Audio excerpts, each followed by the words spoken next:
find some balance in my life. You will make it in time. You will make it in time. Welcome to Becoming Me While Raising You. This is a show where we look at successful business owners and women who are also present parents. I'm your host, Kim Minch. I'm a certified parent coach, the founder of Real Life Parent Guide, and mother to 5 kids, all of whom have been my greatest teachers. On the show today, we have Lori Beard. Lori is multifaceted. She is an author, she is a speaker, she is a clinical hypnosis practitioner, she is a certified life coach, and in addition to that, Lori is the mother of 8 and the grandmother of 4. Lori, help me understand how you've gotten to where you are on your professional journey. Understand how I got in my profession, where I'm at my professional journey. Wow. I am here right now where I'm supposed to be in this beautiful journey of entrepreneurship because of the support and the trust my family have, my husband has, my children have on me doing this and pursuing this to change people's life or help create an impact bigger than in my 4 walls, which is amazing. And I loved those years, and I'm still a mom, right? It's still my role, but not my sole identity, right? Sometimes we get attached to one identity. And when I set myself out there to think, hey, I can do something more. And that was when my youngest went to kindergarten. I'm like, oh, what do I do now? And I found this wonderful program and went from there. Okay, so was it started as a life coach and brought in the hypnosis factor and then wrote a book, or kind of like lead us through that progression of what you've done? Yeah, so the program I signed up for and enrolled into had both. So it was a degree with these certifications. And of course, I finished one thing before the other, but in the same time frame or time lapse and within 2 years. And then I was done with that, right? And we took some business classes and marketing classes, but then it was over by teachers, by professors, accountability, right? And then I was like, whoa, what do I do now? How do I open my practice? How do I open my, my practice? How do I market myself? And I signed up in another program. It was a mentorship and coaching program. If I'm a coach, I needed a coach, right? So, and that's where they started expanding and helping us see our potential. And they challenged us with, okay, what have you been wanting to do that you haven't done, thinking of what others will say? And I thought, I've always wanted to write a book. But I've always shied away, out of it. English is not my first language, whatever. All the monsters and the villain, starts talking with the fears, right? And I'm like, when I was presented with the challenge, I set out to do it. And then I had a friend that was writing a book or wanted to write a book at the same time. And that sense of friendly competition helped us be accountable to each other and compete. And I wrote it before he did, but it was so fun. Wow. Okay. So that it sounds to me like you've done things over time, right, that have not only gained skill for you, but also increased your knowledge, and that ongoing education for yourself and coaching practice right, is important to keep learning along the way. So tell me, what do you like best about serving others? Tell me, like, who's your typical client, and what do you like best about working with people? So my typical client is usually a person that has suppressed a lot of feelings, a lot of experiences, negative experiences they have gone through in their years of formation, and they're grieving. Grief, it's a word that people are not aware they're going through until I hear their story or their narrative, and I kind of pinpoint it, and when I present the word, tell me what you feel about grief. What do you know, and how everything you've told me associates with grieving. Grieving, people think and underestimate it. They just think it's when obviously there's a loss, there's a death, right? They don't realize it's much more than that. And when they're grieving the sadness of their past, or the being neglected by their parents, whether that's emotionally or physically, or being dismissed, dismissed by, and feeling that, and growing up with those feelings really limits someone to progress and live their life with their full potential. I see. And those are my clients, the ones that have suppressed it. Other clients are clients that have gone through therapy, and it has a place. It's amazing what therapists can do, and licensed therapists out there and counselors. But then they hit a plateau with that modality, and they don't feel they're growing. And then they want something different and something more. And they do coaching.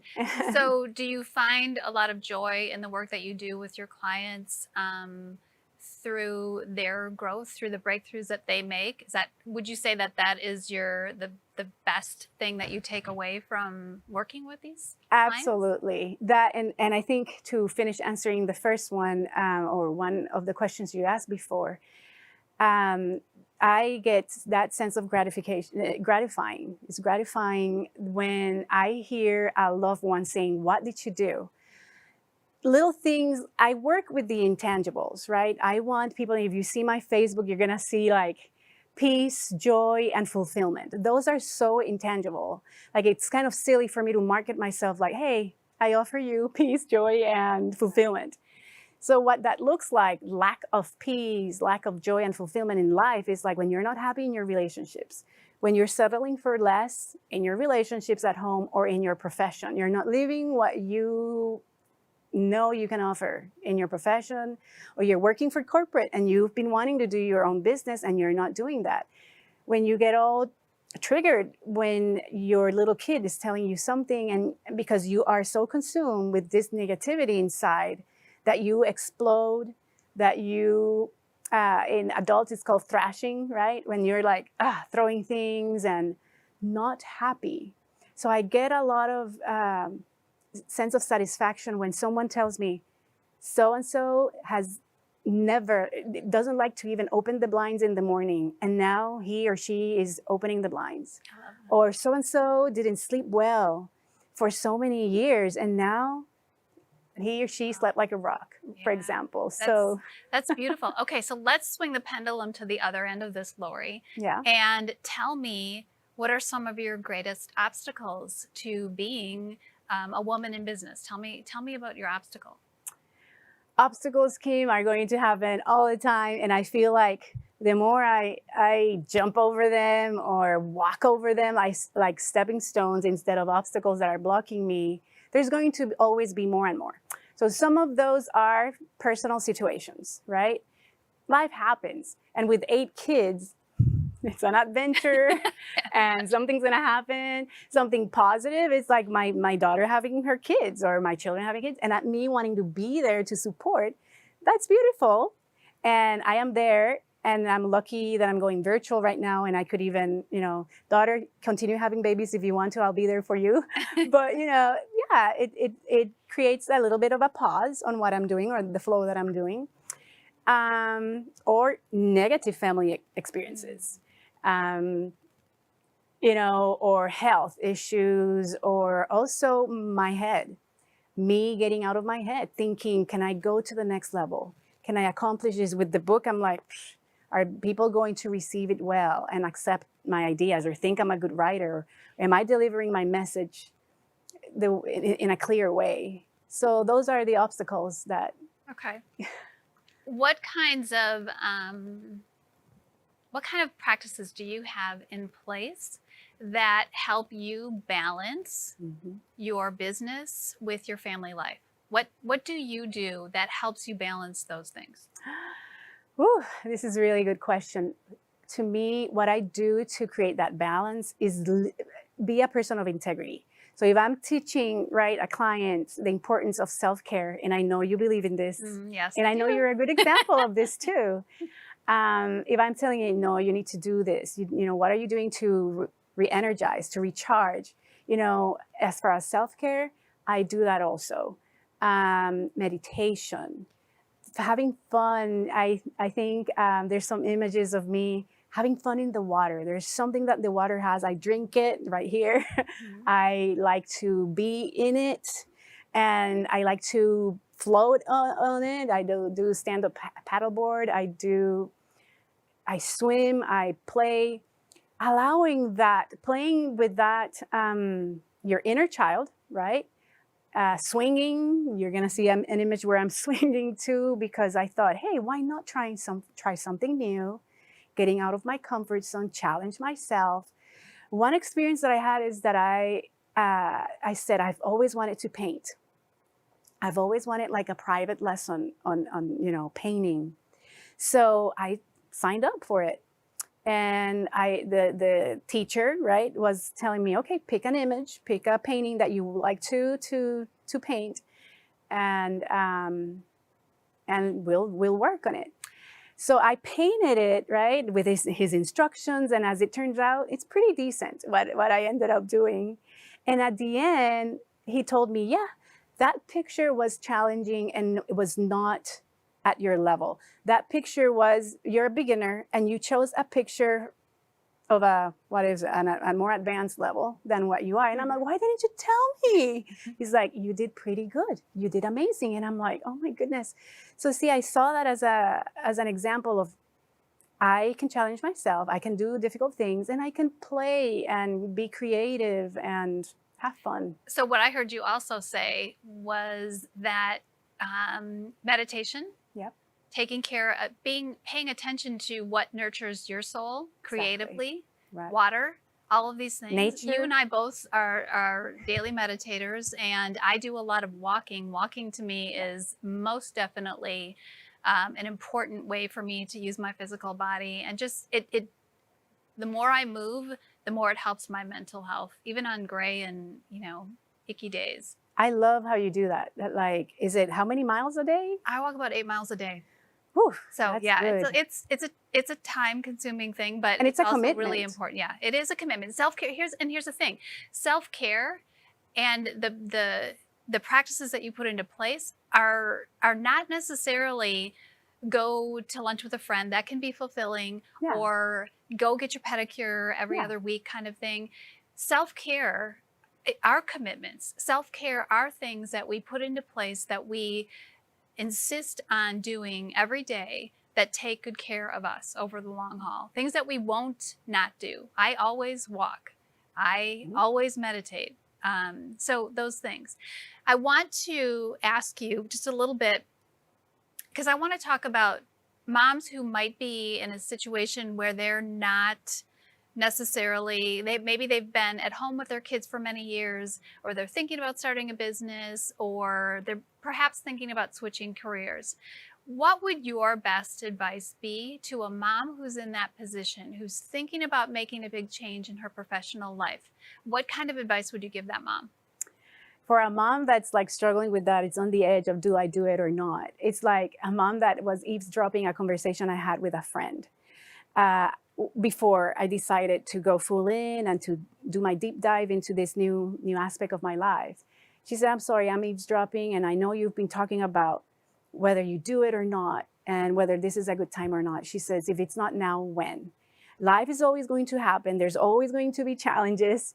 And this is the same that I want to share with you if you're watching, if you're a mom on the edge of that decision or transition, do it. Dare to do it, because life will support it. If the universe, or if you feel that calling or that urge or that desire, that means it's divine. It's God-given or it's universe-given. And you need to make that decision, get in the lane. And once you believe you can do it and you're capable of doing it, the universe and God will provide you the resources for you to make it happen. I agree. And I'm on that track myself right now. I know. It's very exciting. And I want to ask you, Lori, what's coming up for you in the future? Like I mean, you have all this stuff going on, but is there anything in particular that you're working on, or is a new goal that you're setting for yourself? Yes. So there's four aspects of myself that I want to work with. And I've been learning this recently. It's intellectual, social, and also spiritual, and then physical. So yes, I am wanting to set goals in those four areas. And for example, physical, I want to be more conscious about my nutrition. I like you, I like physical movement, physical activity. And for like 14 years, it's funny because people are like, oh my goodness, now we need to do exercise at home, and it's a new thing to do exercise at home. I've been doing exercise at home for like 14 years with three of my favorite ladies on YouTube, to be honest. And some days I change it and it's cardio or bar or yoga. So this year, instead of saying, you know, how many times I'm going to do a workout, I was thinking I'm doing good with movement and exercise, but I want to improve my nutrition. And then intellectual is growing up, reading an hour a day, and then also writing my next book. Like you are.